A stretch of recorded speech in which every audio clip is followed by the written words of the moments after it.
Yo, what's going on YouTube? It's your boy Kai checking out with another video.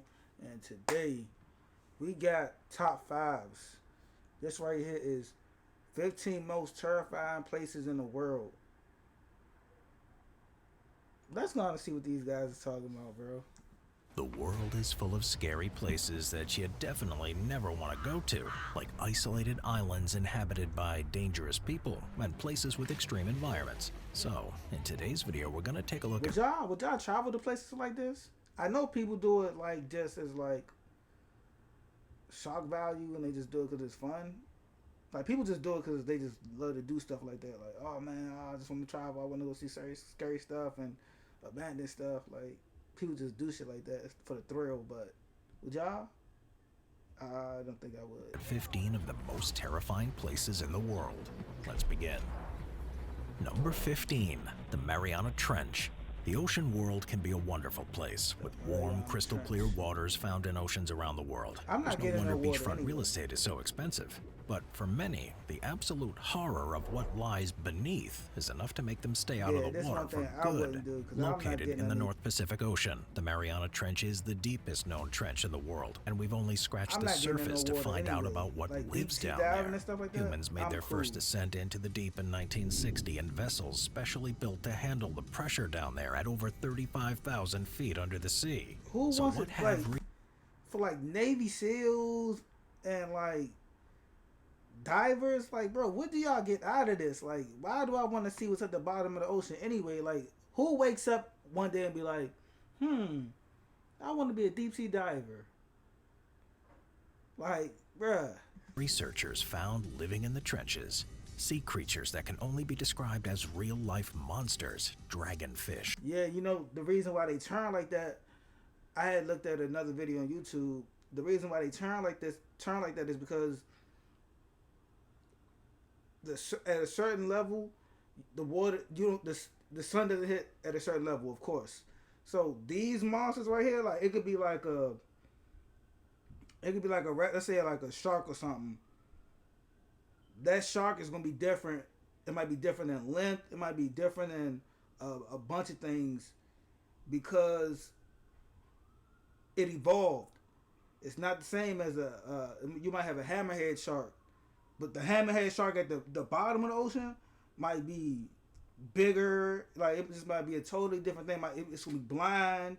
So like they only go off like movement and sound. That's why it look like this. Like this one right here look blind. Like I don't know what this is. Goblin sharks, sea devil anglerfish, frilled sharks, and zombie worms all thrive down there in the coldest, darkest reaches of the trench, ready to make a quick meal out of anything they can, catching them in their maws, sometimes swallowing their prey whole. And then there are the creatures who grow to absurdly large proportions due to a phenomenon known as deep-sea gigantism. Significantly lower temperatures in the trench mean larger cell size. What I just say? What I just say, bro? That's a fact. And delayed sexual maturity, along with an increased lifespan. The Mariana Trench. Yeah, that's why, bro. Who wants to go down here, bro? Like this shit doesn't make sense, bro. Which is a place where nightmares become a reality. And the only thing scarier than these real-life sea monsters are all of the creatures down there that we don't know about. Number 14, Ilha de Camara Grande. If you're deathly afraid of snakes, then make sure you steer clear of the Ilha de Camara Grande, an island in Brazil. When you first head to this island 90 miles off the coast of Sao Paulo, you may first notice the breathtaking tropical flora. I wouldn't want to do stuff but if you take a closer look, you'll notice all of the snakes hiding in plain sight. Ilha de Camara Grande is home burn the whole island up. Just burn the whole island up. To about 4,000 golden lancehead vipers, which are one of the most dangerous snakes in the entire world. Burn the whole island can kill a human in an hour. The history of snakes on the island goes back 11,000 years, when the island was once a part of mainland Brazil. But as sea levels rose, the area was eventually cut off, leaving the snakes to their own devices. They had no natural predators on the newfound island, but because they were at the top of the food chain, their numbers increased rapidly. But that also meant with the Wells Fargo Active Cash Card, you earn 2% cash back on what you want, like first date plans and need. No. Just my shoe. Like maybe shoes without laces. The Wells Fargo Active Cash Card. That's real life ready. Stop searching and start learning at ECPI. An online education focused on what meant that their food ran out just as quickly, so they moved higher up in the trees and started eating any unsuspecting birds that may try to rest on the branches. And while your average snake will bite their prey and stalk them, waiting for them to die, the venom of these golden lancehead vipers evolved over time to become so potent that it will kill a bird and begin to melt its flesh almost instantly. The Brazilian government is pretty strict about visitors to this island, and a doctor must be present on any and all government-sanctioned visits. Why are you going there? What's the purpose of going there? What's the purpose of going to this island? If it's nothing but snakes and then y'all say it's deserted, why y'all still going there? Burn the whole thing down. Number 13, Nagoro, Japan. Despite being home to more than 125 million people and a population density of 83 people per square mile, Japan's population is in decline. The birth rate is becoming lower and lower, which means the more remote reaches of the country are becoming more desolate as time moves on. The tiny village of Nagoro is a strange place that's home to more dolls than people. And not small Barbie dolls either. These are life-size dolls that outnumber the human population 10 to 1. Nah, so I know about this. I don't know about this right here, but I know it's an island where it's like little dolls. Like, it's a whole island full of like little dolls. I know about that, but this right here, fucking creepy. Dolls are the work of Tsukimi Ayano, a local artist who began diving into the uncanny valley, creating dolls to replicate all of her neighbors who either died or moved away over the years. So now the new neighbors can be found all over the town doing everything from fishing on the riverbank to sitting on benches. There's even a schoolhouse full of doll students and teachers. And while Ayano's work and her devotion to her craft are pretty stunning, one can't deny the overall creepy factor. Imagine visiting the village without knowing what you're getting yourself into. Man, what? Imagine walking around here at night, unable to tell who is real and who isn't. The type of place where asking your neighbor for a cup of sugar is a total crapshoot. And as of 2020, there were just 37 living, breathing denizens of Nagoro, with the youngest being 50 years old, meaning about 350 dolls were living among them. This terrifying feature has helped the village earn the nickname Scarecrow Village. But all of this begs the question, what will happen when Tsukimi Ayano and her neighbors pass away? Number 12, Jazzarat al-Hamra. The United Arab Emirates is one of the most extravagant places on the planet. It's a beacon of representing not just human ingenuity and architecture, but also has vast amounts of wealth. And while a lot of the UAE is pretty new, there are still plenty of structures that weren't included in the Great Leap Forward that propelled the area into the future. One such place is Jazzarat al-Hamra, which is 14 miles outside of a major city and in between a shopping mall and a water park. But it is also a literal ghost town. Jazzarat al-Hamra was established in the 14th century, becoming a thriving pearl fishing village in the 1800s, and then being abruptly abandoned in 1968. But all of the structures are still there, attempting to defy the sands of time. The first roads, mosques, and houses are all still there and totally haunted. Visitors claim that although the once thriving village is empty, strange noises and ghostly apparitions abound. Many locals will also tell you that this place is home to jinn, pre-Islamic versions of genies, who in this particular instance take on the form of animals. So if you do see a four-legged creature or two roaming about in the region, it's best to steer clear of them. Number 11, the Castle of Good Hope. Castle of Good Hope is a sprawling building not too far from the beautiful shorelines of Table Bay in South Africa, built in 1666. And with a number like 1666, you know you're off to a rough start. The Castle of Good Hope was built by the Dutch East India Company as a supply replenishment station for the ships coming in and out of port. But it also served as a military fortress and a prison during the Second Boer War at the turn of the 20th century. It is the oldest colonial building in South Africa, and you can book a tour and check out all the fort has to offer, including the torture chamber. Not only were prisoners tortured at Castle Good Hope, but it was also where many people were condemned to death by hanging under Governor Pieter van Noot in the 1700s. So expect to catch glimpses of ghastly specters haunting the grounds. But there is one ghost especially that holds the grounds in contempt. Just before being hanged, one of the condemned cursed the governor from the gallows, and Governor Van Noot died of a heart attack that very day. Now, in perhaps a fitting end to the story, the governor's ghost has haunted the battlements for centuries, condemned by those he had sentenced to death. Number 10, Hofdi House. The Hofdi House is an incredibly famous home that overlooks the Reykjavik waterfront, and it earned its place in history from all of the famous and historical figures it housed. Ronald Reagan and Mikhail Gorbachev met there in 1986, and Queen Elizabeth, Marlene Dietrich, and Winston Churchill all spent a night or two on this property. And that's not to mention all of the countless British ambassadors. Clearly, the Hofty House is a rich history, but it also has a history of being haunted too. The most famous otherworldly presence who calls the Hofty House home is the White Lady, a ghost that many people believe died at her own hand. This phantom white lady tends to pop up at all hours of the night, but she's caused so much panic and fear in the Hofty House that one Before Curology, I used to wake up, wash my face, walk out the door, and it was Pimple City. It was ambassador convinced the British Foreign Office to sell the house immediately. The house was sold back to the Icelandic government that same year, but some Icelandic locals will also tell you that the Hofty House sits on a Viking burial site, and every now and then the spirits of the dead warriors will raid the liquor cabinet at night. A drunk ghost is hopefully a happy ghost. Number 9. Ramree Island. While the thought of a tropical island getaway may sound appealing, there are some places that you should just steer clear of. And while the soldiers who met their fate on Ramree Island may not have had much of a choice, the story is still a strange one. Ramree Island sits off the coast of Myanmar with an area of about 520 square miles. It's also the site of a famous battle during World War II, simply known as the Battle of Ramree Island. The British troops fought the Imperial Japanese Army here, and as they realized they were quickly losing the battle, the Japanese troops retreated into the marsh. And that's where the grisly story begins. There have been multiple accounts, but all of them share the same key feature. The troops were eaten alive by the island's saltwater crocodiles. Some sources will tell you 980 men died, others will tell you just 10 men were eaten, and one will tell you 400. But no matter which one you choose to believe, the Guinness World Records listed the incident as the greatest disaster ever suffered by humans from animals.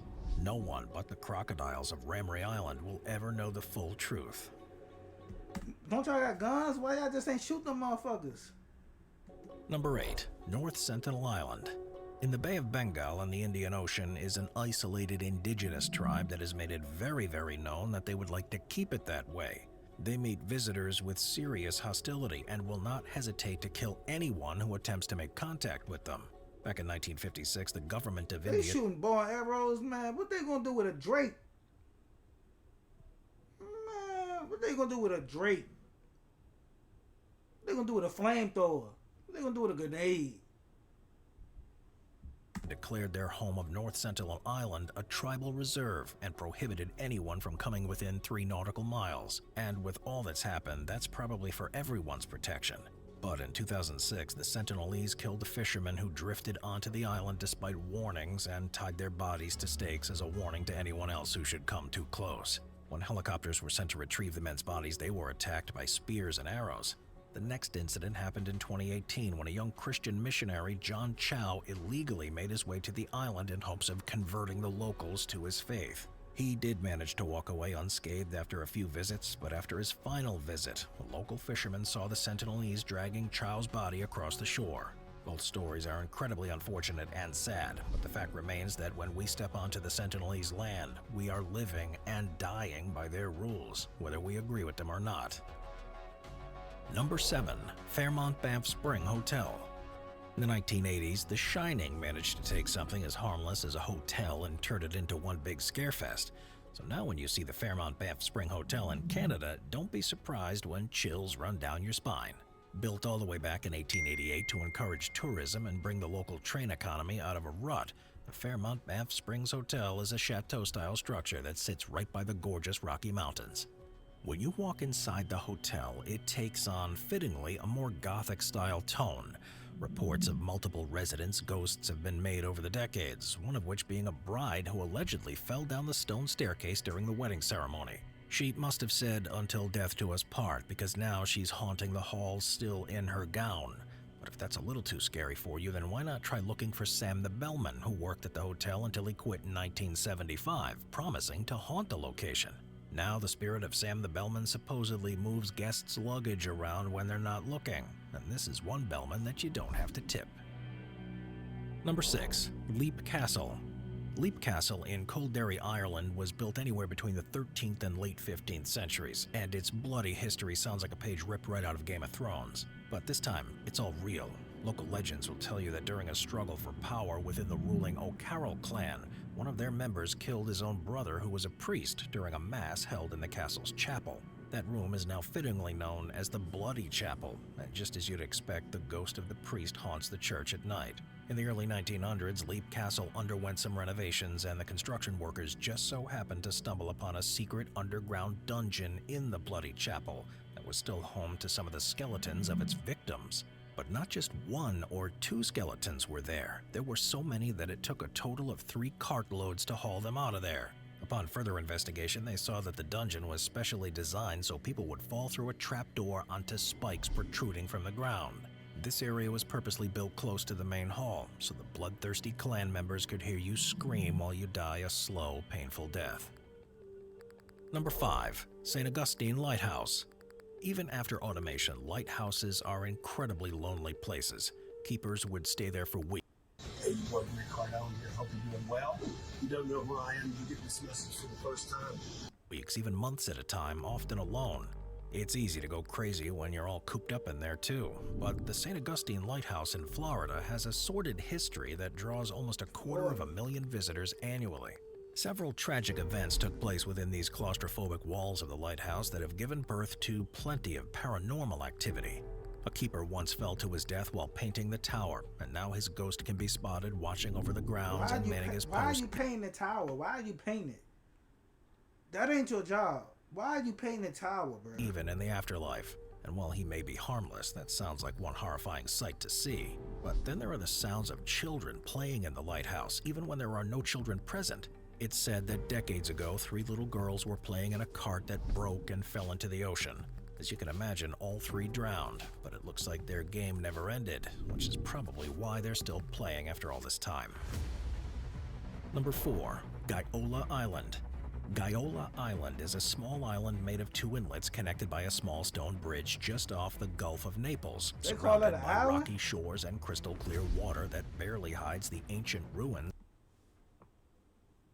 They call it an island. I mean, it is an island because it's a small surface away from. I mean, but bro, what is this? What is this? Like, why would we, bro? No hospital, one big building right there. You cross that bridge, the other bridge is like, I mean, the other side looks like grass. It looks like it's a little stadium or something over there. Like, come on, bro. At the bottom of the sea, and is home to a private villa that gives you a full 360-degree view of the area. And while you may be itching to move into this amazing home that looks suited for a Bond villain, many of the locals fear to tread on Gaiola Island. What exactly is going on here? Well, the island's been around since Roman imperial times, but many will tell you that a curse had befallen the villa in the 1800s that remains today. It all started when the sole man who lived there, Il Mago, or the Wizard, disappeared without a trace or an explanation. The next inhabitant suffered from financial ruin after building the villa, and a ship crashed and fell to the bottom of the sea along with the crew at the turn of the 20th century. But it doesn't stop there, because in 1920 the next owners were victims of a grisly murder, and everyone who lived in the home on the water afterwards succumbed to similar dark fates. Today, though, Gaiola Island is part of the Gaiola Underwater Park, and it's protected by the region of Campania. And if you don't believe in curses, no one's going to stop you from swimming over to the island and taking a peek inside the forsaken residence. Have a good trip. Number 3. Vozrozdenia. It doesn't matter when, where, or why, war is a terrible thing. Even when fighting for the freedom of the world itself, terrible things happen on all sides that only the victims and survivors can ever truly know about. And even then, attempting to comprehend such acts can be futile. In 1948, during the Cold War between the Soviet Union and the United States, the former opened up a small laboratory on Vozrozdenia Island in the Aral Sea. What went on behind closed doors was top secret, but it's said that these Soviet scientists were working to weaponize some of the deadliest diseases humans have ever known: biowarfare. The labs at Vozrozdenia operated for 40 years, conducting open-air tests on smallpox, anthrax, and even the bubonic plague. The Soviets thought the process was safe because the island's isolation, the effects of these bioweapons would never escape. But when the Soviet Union finally dissolved, the remnants of the bioweapons were buried and the island abandoned. The Soviet irrigation project slowly caused the Aral Sea to dry up, and a desert took its place. And now the isolated island was now part of a mainland. The Russian government would send decontamination teams to the old lab, and according to a 2001 report, the coast was clear. But a conflicting report would surface 4 years later in 2005, claiming that many of the experiments, including the use of anthrax on animals, were well preserved. The former island is a total ghost town, and one can only hope that it remains this way, because should the horrors within ever escape, the consequences would be disastrous. That shit gonna turn y'all ass into a mutant. Y'all go there, y'all exhaust those toxins, bro. Your ass will turn into a mutant. Like, what the fuck? Number 2. Poveglia. Italy's Poveglia was built at the end of the 18th century by the Venetian government as a plague quarantine station. In its heyday, this tiny little island was home to more than 160,000 infected people who would never leave. Many of the sick were buried here, with stories stating that about half of Poveglia's soil consists of human remains. In more recent years, several mass graves have been dug up on the nearby islands, all of which were made of plague victims. The idea of a series of islands acting as mass graves is pretty horrifying, and the thought of soil being made of human remains is even more disgusting. But its dark history didn't end there.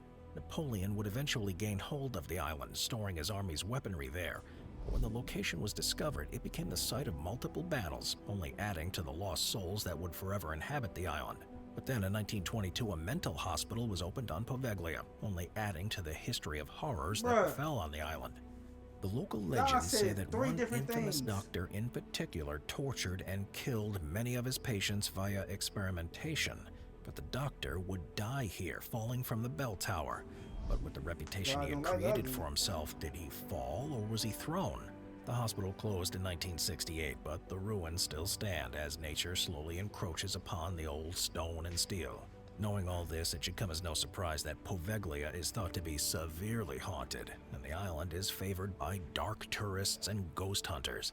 The Italian government even put the area up for auction, but with so much bad blood in the soil, Poveglia's fate remains in limbo. Nobody want to buy Number that 1. shit, man. Island of the Dolls. This is what I'm talking about. When did dolls become so scary? Well, for some of us, it was Sid's Toys and Toy Story. For others, it was Child's Play, and for the older, it may have been an episode of The Twilight Zone. But Mexico City native Don Julian Santana Barrera made this small island his home and then added his own personal touch. Hundreds of dolls. And I'm not talking about Barbie dolls. Barrera was religious, and when a doll floated down the canal, he snatched it and hung it from a tree to pay respects to a young girl who had allegedly drowned nearby. And so for 50 years, until his death in 2001, Barrera continued to hang more and more dolls from trees, which he believed to be possessed by the spirit of this deceased girl. Whether or not Barrera suffered from mental illness is still up for debate, but regardless, he created one of the most macabre tourist attractions in Mexico, because people come from all over to hang dolls from the trees and pay their respects to Barrera, adding to the legend that he created and bringing it full circle. I'll see you next time.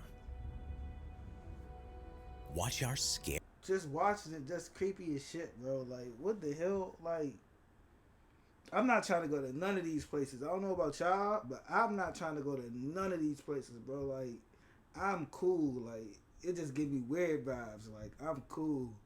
But let me know what y'all think. I'm going to see y'all in the next video. Peace.